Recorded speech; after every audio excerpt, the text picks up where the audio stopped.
The other side, as we began to develop the Code Doctor program for fixing these things, has been for us to try to achieve that same level of fun and experience, which is kind of why we're heading in this direction of tournaments and the gamified competition platform. Frankly, though, I'm not convinced that that is the way forward. Hi, you're listening to The Secure Developer. It's part of the DevSecOps community. Join us June 23rd for DevSecOps 24. It's a free, global, vendor-neutral, community-driven conference that connects developers, security, and operations teams to learn and enable the integration of security into their development practices. Find out more at DevSecOps.com. This podcast is sponsored by Snyk. Snyk is a dev-first security company, helping companies fix vulnerabilities in their open source components and containers without slowing down development. To learn more, visit snyk.io. SNYK.io.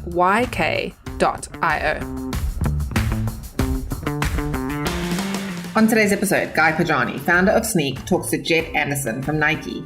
Jet is a secure software architect, writer, speaker, and evangelist of DevSecOps, a former software engineer on a mission to teach today's software developers to write secure code as part of modern DevOps pipelines, at speed and at scale. He's also the host of a weekly podcast and training program at Nike called Code Doctor. We hope you enjoyed their conversation, and don't forget to leave us a review on iTunes if you enjoyed today's episode. Hello, everyone. Welcome back to The Secure Developer. Thanks for tuning in. Today, we're going to talk about education, specifically about security education and why does it matter and how to get it right. And to guide us through this journey, we have Jet Anderson, who is the Code Doctor at Nike, which we're going to understand a bit more about what that means in a moment. Jet, thanks for coming onto the show. Thanks, Guy. I appreciate it. I'm glad to be here. It's a topic near and dear to my heart, indeed. Yeah, for sure. So, Jet, before we dig in, tell us a little bit about what is it that you do and maybe a bit about the journey. How did you get into security and kind of the path you took through it? I am primarily responsible for developer security training and education at Nike from a fix-it standpoint. So how do we solve problems in software that could lead to vulnerabilities? I was a software engineer for 20 plus years. In my last role, I was the engineering manager for a team at a big bank in the United States. And we managed a platform that was responsible for processing close to $3 billion a month in check payments. So just lots of pressure for 5 nines availability, that sort of business. And I got in a fight one day with InfoSec. They brought me a report over 300 pages long with thousands of what they called vulnerabilities in them, air quotes, and just said, fix it. No prioritization, no guidance, and no, by the way, you have 30 days to fix all of these, or you go on a report that goes to the CEO of the company and you stay there until they're all fixed. So I said, no, I quit. I had seriously quit. I knew that there had to be a better way to do secure software development than that.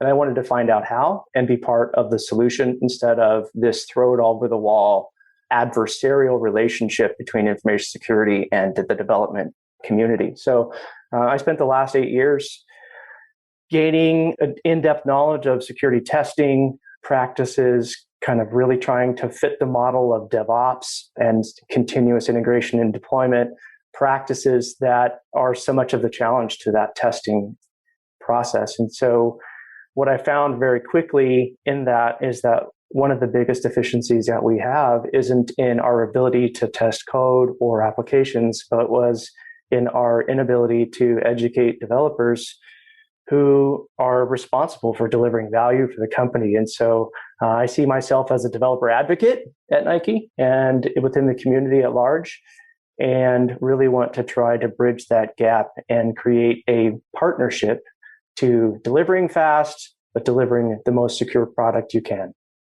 I definitely love that approach. And Code Doctor is an interesting kind of a thesis, and it doesn't have security in the name. It doesn't say security Code Doctor or the likes. Is that intentional? Is that like Yeah, absolutely. Security is sort of separate, or no? That's a great question, Guy, and I think that really lands at the ethos of the program in general. Is that security is just another element of code quality. It's not something off by itself that we need to worry about. If you ask a developer to make their application the highest quality they can, they will do what they can to make it high quality, right? We're going to do linting, we're going to do functional testing, we'll do unit testing, we'll do all of the testing we possibly can.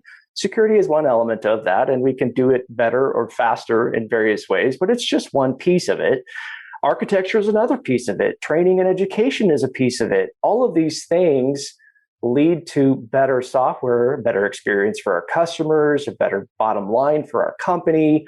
All of these things are an element, are part of that. And so Code Doctor was a desire to bridge that gap, really help be the advocate. And I even work really to try to change the culture within Nike so that we collaborate and respect each other and assume best intent, those sorts of practices, right?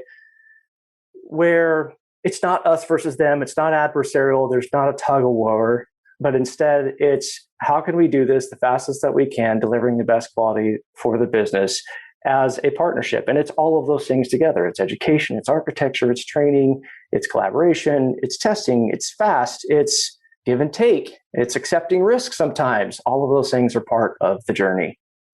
Yeah, no, well said. And I think it fully resonates with me. It has its own kind of competency in it, but it has to be sort of seen as part of the broader ethos. So I guess before we dig into how, right, and what's working, what's not working, maybe let's take a moment and talk about why. So why invest in security education for developers? At least up until a few years ago, I had been scouring the university ecosystem here in the United States, looking for computer science degree programs that had as a requirement for graduation anything to do with security. I couldn't find any. I know that there are some now, Johns Hopkins, Columbia, and so forth, MIT, those kinds of places, that the upper echelons, if you will. But in general, in the public university systems, we don't set that expectation. And so we graduate entire classes of developers or scientists, computer scientists, if you will, who aren't really considering security as a part of their application development process, of their workflow, of anything. And so they're generally thrown into a bath of cold water when they enter the enterprise, because we have these expectations for security. We start giving them these static analysis tests and software composition analysis results, and they're like, what do I do with this? I've never heard of cross-site request forgery or cross-site scripting or SQL injection. I don't know what this means. How do I fix it? And so if we don't educate developers, I mean, if you think about the software development lifecycle, we love to use this phrase, shift left, right? And that is, do all the security things as early in the SDLC as possible so that we don't have to do them when we get to prod. Yeah, NASA did this study back in 2012, looking at their own software development practices, and found that it's between 40 and 1,000 times more expensive to solve security defects, or solve any kind of defect rather, later in the SDLC than if you just did it at the beginning. And I couldn't think of a place earlier in the SDLC than a developer's brain.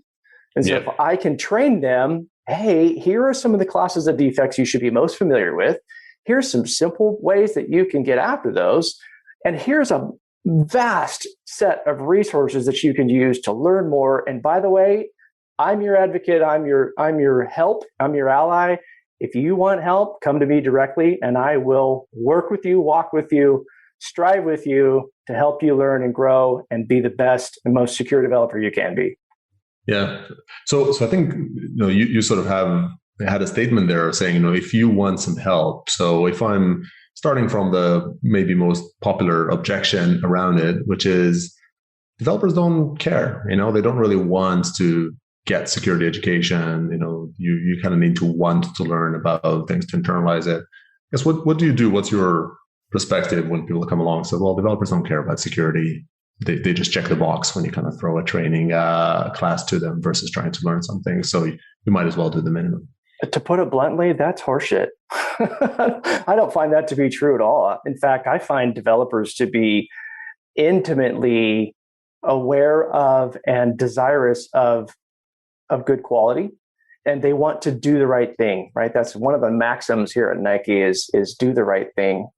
And if all you do is slap people on the hand and shame them for being wrong, or not knowing something, then you immediately lost the opportunity to create a trusted advisor relationship with them and to collaborate on doing something great.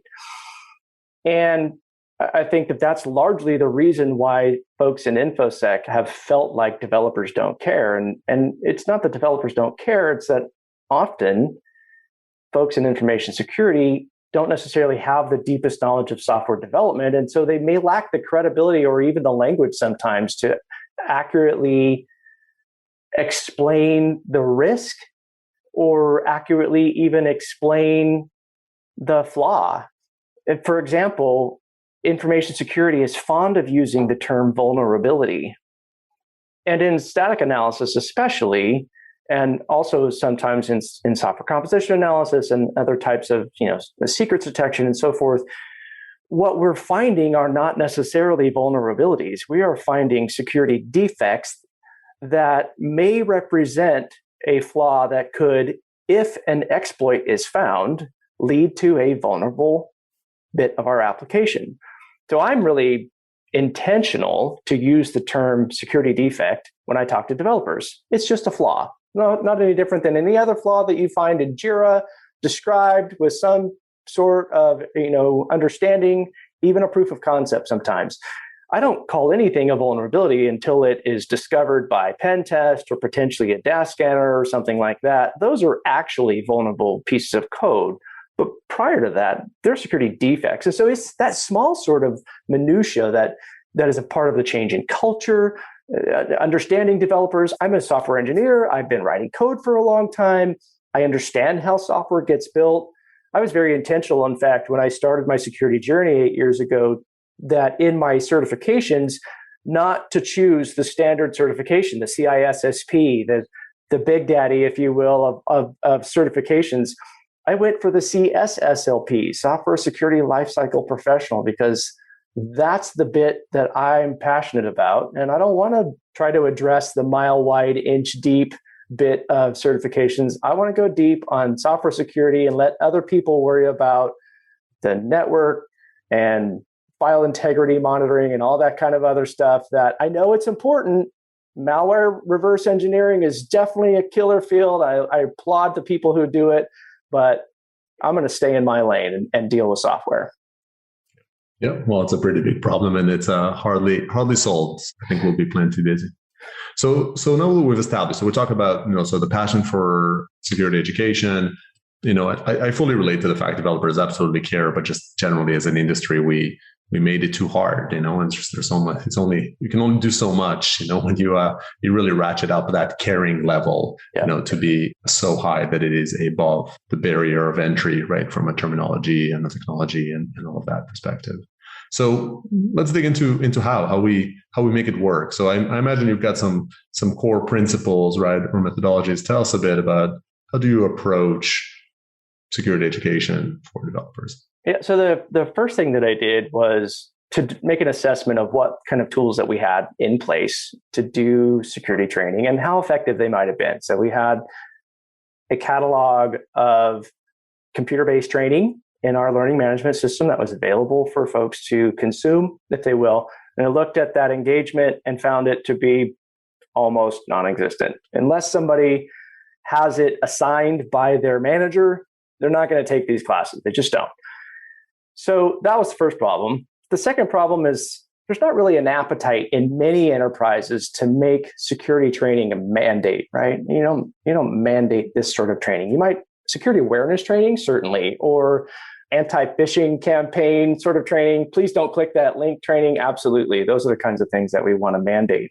But as far as like training developers, there's not really an appetite for that. So I found that I really had to go to each of the leaders within the major organizations here within Nike and talk to them about what we're seeing in terms of the kinds of defects that exist and we see them most frequently, and really point to the opportunity to train developers. And the first one that I worked with said, absolutely, let's do it. Whatever you want, we'll buy it. We'll train the developers. I said, no, I don't want you to buy anything.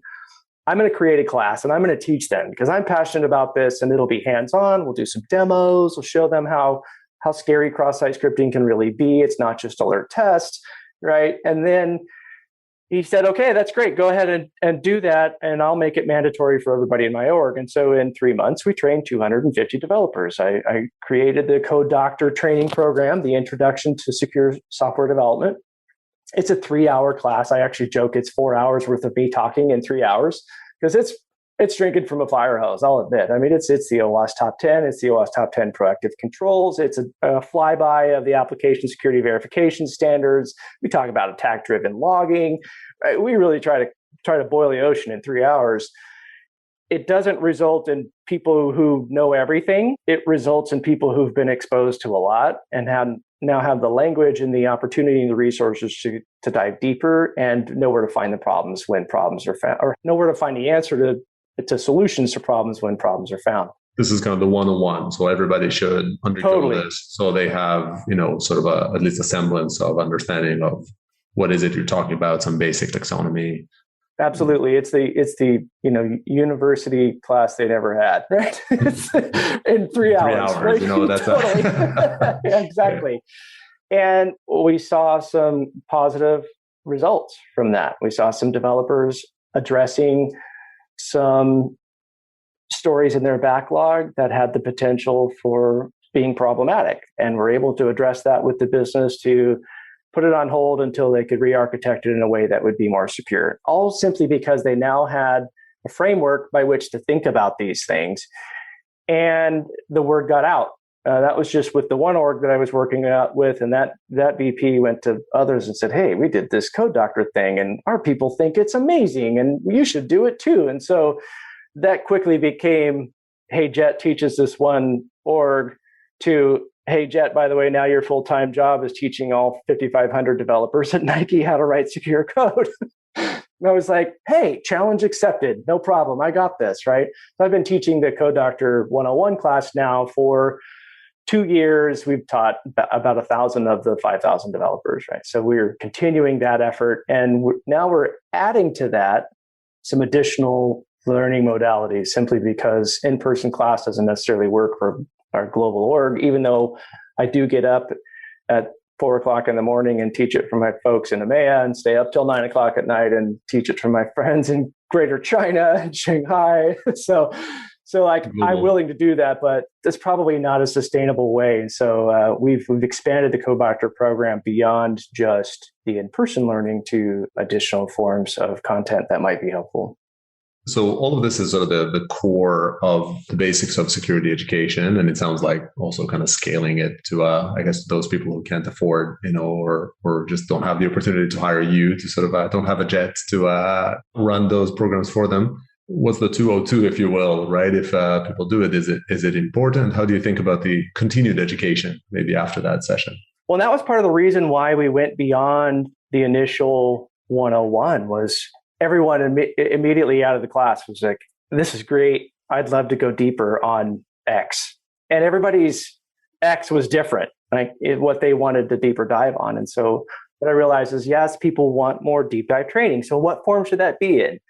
And I did some research and study and looked at various training offerings and found that a lot of what we're proposing to people is still the same computer-based training stuff, which is largely PowerPoint, clickware. It's not particularly interesting. Sometimes it might have video components in it, but it's largely structured with quizzes and things and requires a real investment to get through.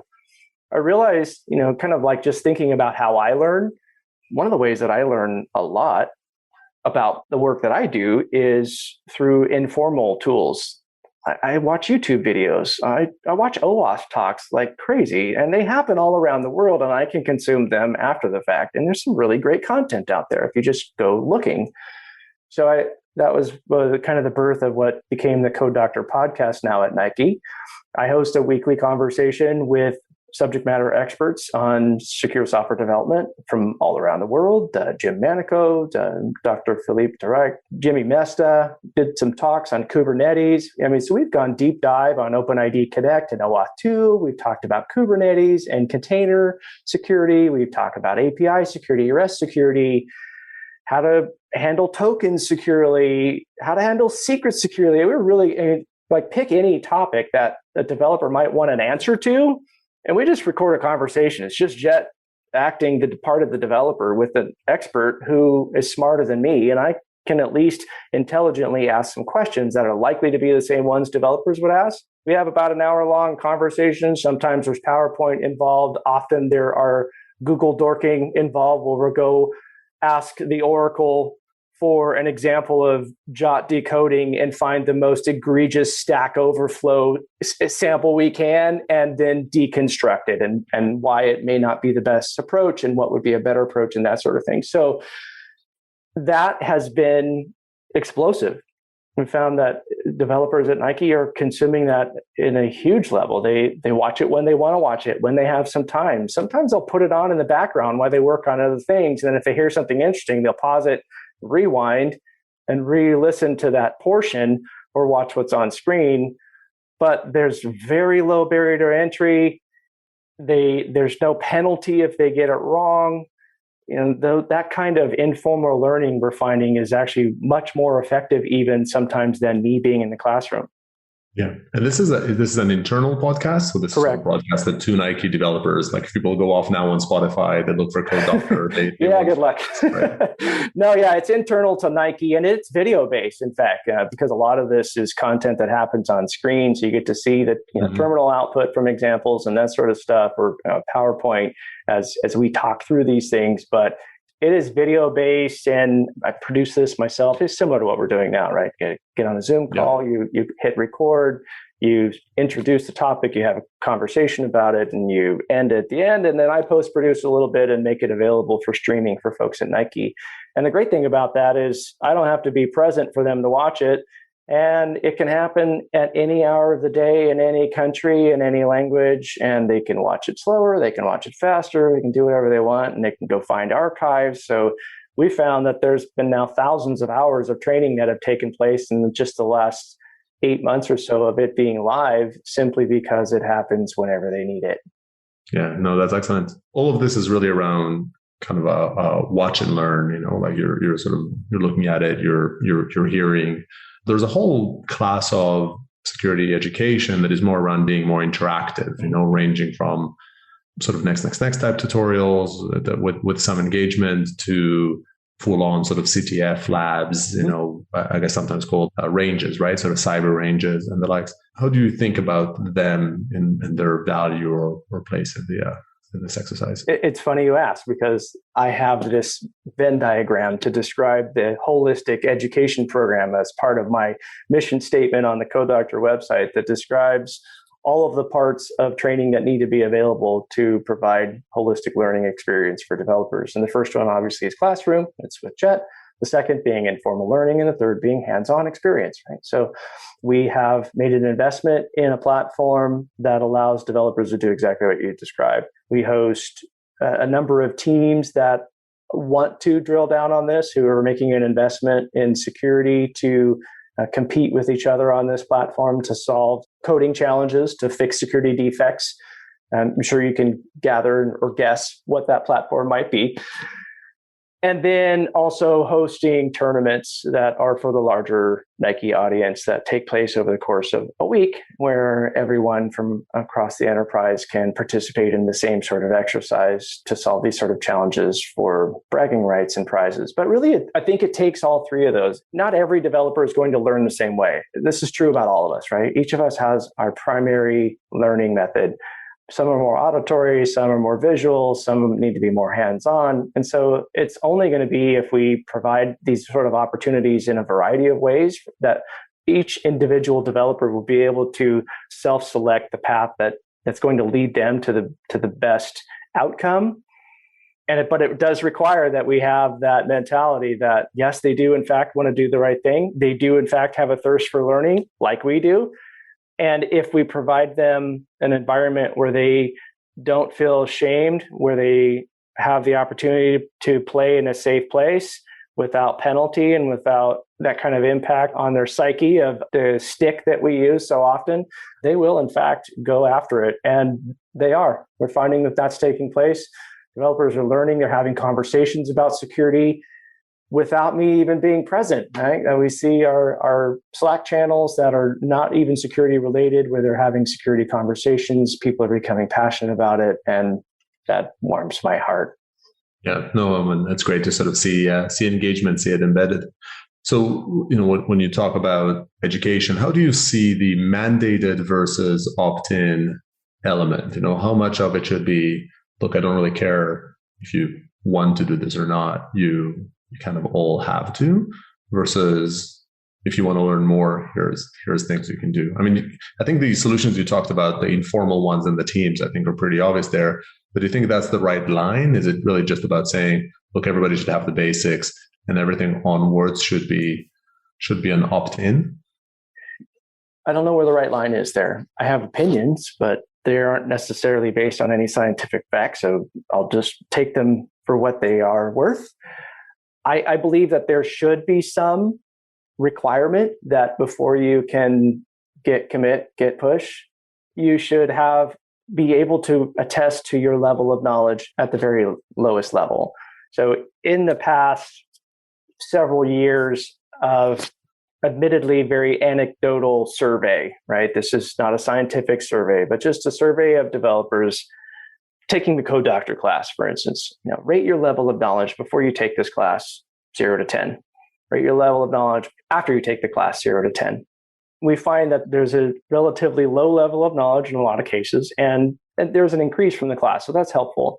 I also do a survey during the middle of the class, a poll using the poll feature of Zoom, which is really cool. Hey, who here has ever heard of the OWASP top 10? Sadly, the number is lower than 20%. So developers just aren't being exposed to this stuff. And so while I think that it would be nice to not have to mandate some of these things, I think that there should probably be some expectation of mandated requirement that you at the very least have a basic knowledge. We tell you, even if it's a 10-minute thing, watch this 5-minute, 10-minute video. Here's the OWASP top 10. Here's where to get some resources inside of Nike. Here's how to get help. By the way, here's a link to an email address and a phone number for the SOC, so you can at least report things when they go badly, and then kind of start from there. And if that's 10 minutes and that's all we do, it's still better than not doing anything, right? You should have at least that level. So, do I think everyone should have to take my 3-hour in-person class? Probably not. Do I think everybody should have to do at least a yearly survey of demonstrating understanding of best practices, principles, or at least where the resources live? Yeah, I think that should happen. Makes sense. I guess another big game or sort of big name in the world of education, of security as a whole, is gamification. You talked about teams competing, that's one aspect of it. What are your views around using gamification in security education? Important, non-important? And maybe, I don't know if there's any practices you've sort of seen. You've been describing the Nike program well here, but do you apply it? And what results are you seeing? We do apply it here at Nike. We've had a program for the last few years that focuses more on the breaking side, so giving people kind of a CTF experience. It's more of a means to engagement with our community to help them understand what security is trying to protect us against. And that's been one aspect.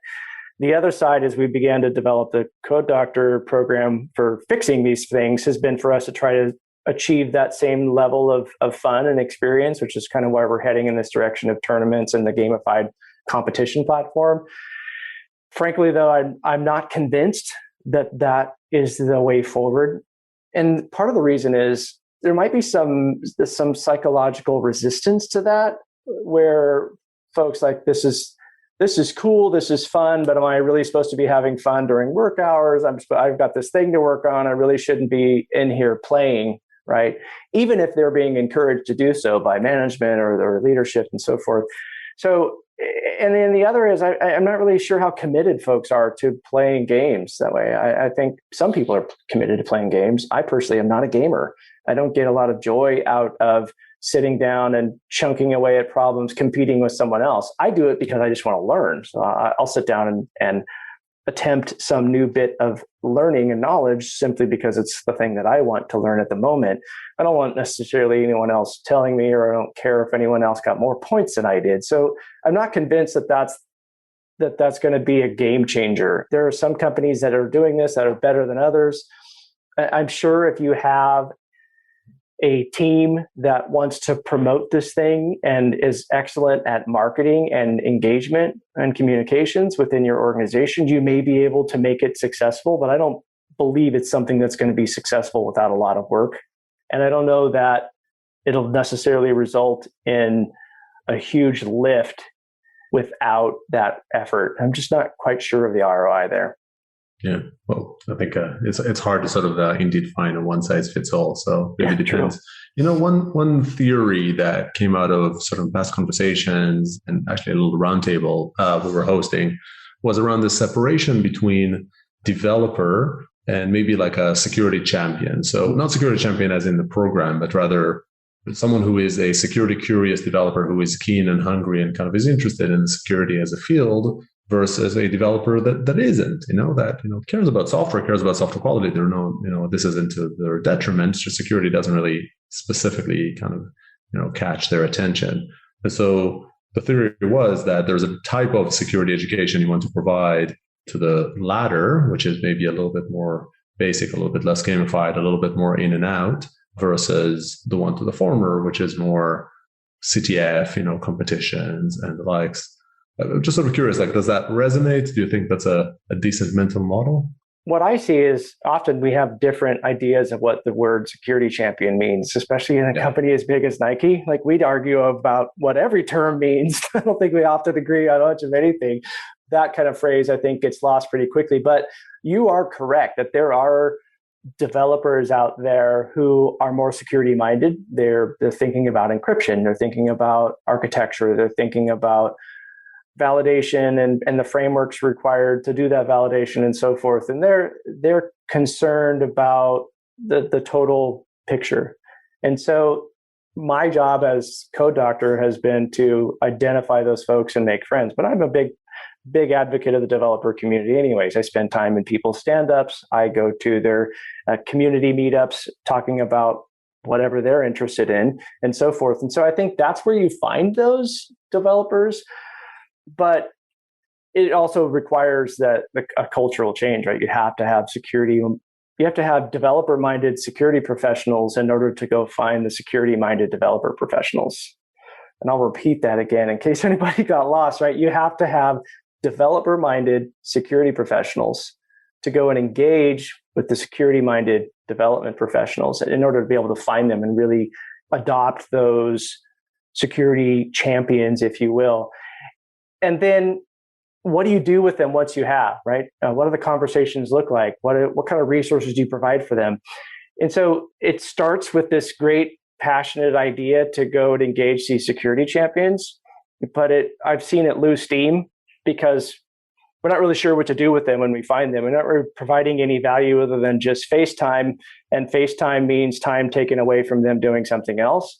And so if we're not really intentional with cultivating their knowledge and giving them the information that they want at a deep technical level, then we're not adding value through those champions sort of programs or relationships. So I think the better way to go in that case is simply participate with developers in their own programs, in their own communities, and find those folks and engage them at a deep level, or don't try to engage them. It's fascinating. It is true that security champions, you don't see as many programs. You see some, there might be privacy champions in around, but there aren't quality champions so some people are interested and will do it on their own, and other people are not. And I think that that's true without regard to necessarily security. You're going to have developers who want to learn and grow in their capability, and what happens to them? They end up becoming architects or your principal engineers, right? Who are providing guidance and oversight in technology. I often find that those folks are already your security champions. So if you just engage with those people who are self-selecting to increase their knowledge in general, security will be one element of that.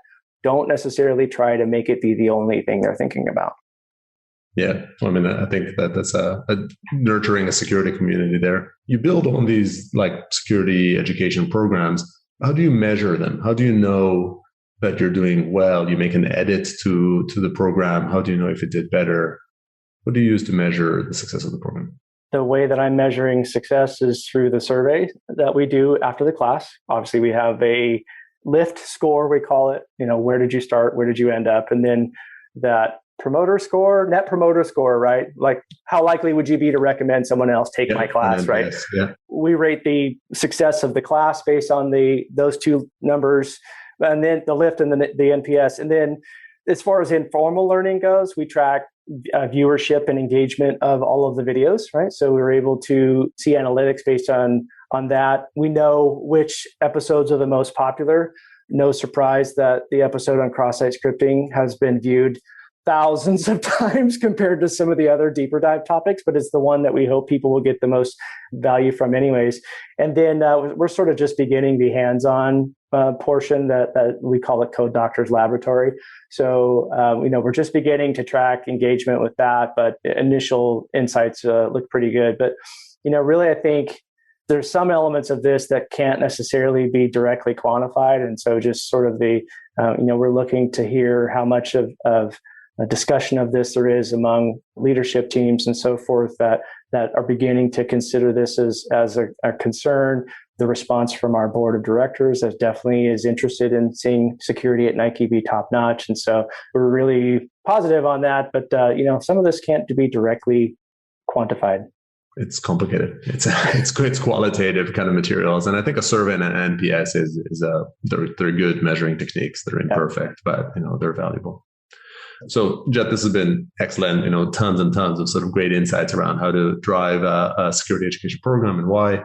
One last question that I'd like to ask every guest on the show: if you imagine someone in your seat, building, driving security education in 5 years' time, what do you think would be most different about their reality? That's a fantastic question, and I've been thinking about it. One of the things that I see being the greatest change in our technical infrastructure landscape right now is the explosion of data. And by it, the explosion of fields like data science, AI and ML, leveraging this data to gain insights and train models to help us make better decisions as companies and reach our customers in better ways and that sort of thing. And with that comes a huge set of data privacy concerns that are off the chart scary. Couple that with the fact that we haven't been training software engineers, and now are we even thinking about training data engineers and those who are involved in creating these models and the security of those models and so forth, the security of the training data that goes into these models. I think that landscape will only get more complicated. And my job as an educator for everyone who produces computed insight and applications that do whatever they do is to really try to adjust to that changing landscape and provide value for everyone writing code, whether it's R and Python with NumPy, or if it's a front-end developer using React or Vue or Angular. Everyone deserves an equal chance at writing the most secure software. Well said. Hey, Jet, this was excellent. Thanks a lot for coming onto the show and sharing your learnings here. Been a pleasure. I've had a lot of fun and very passionate about the topic. And if anybody is trying to find you on the internets, where's the best place to find you? I'm on Twitter. That's Jet. THATSJET. That's Jet. You can find me there. Hit me up on LinkedIn. I am a passionate advocate of helping the community at large as well. So if you want to find me there on GitHub as well, it's like I have some repos and been making some contributions to OWASP projects. In fact, recently released a new logging vocabulary standard. Would be really cool to have folks check out and make commentary on. So definitely look me up. I'm happy to help if I can. We didn't get to sort of talk about sort of the great cheat sheet there. We'll definitely put some links to it in the podcast, and I recommend people go and learn another treasure trove of good practices and how to build secure code. So thanks again, and thanks everybody for tuning in, and I hope you join us for the next one. Thanks for listening to The Secure Developer. That's all we have time for today. To find additional episodes and full transcriptions, visit thesecuredeveloper.com. If you'd like to be a guest on the show or get involved in the community, find us on Twitter at DevSecOps. Don't forget to leave us a review on iTunes if you enjoyed today's episode. Bye for now.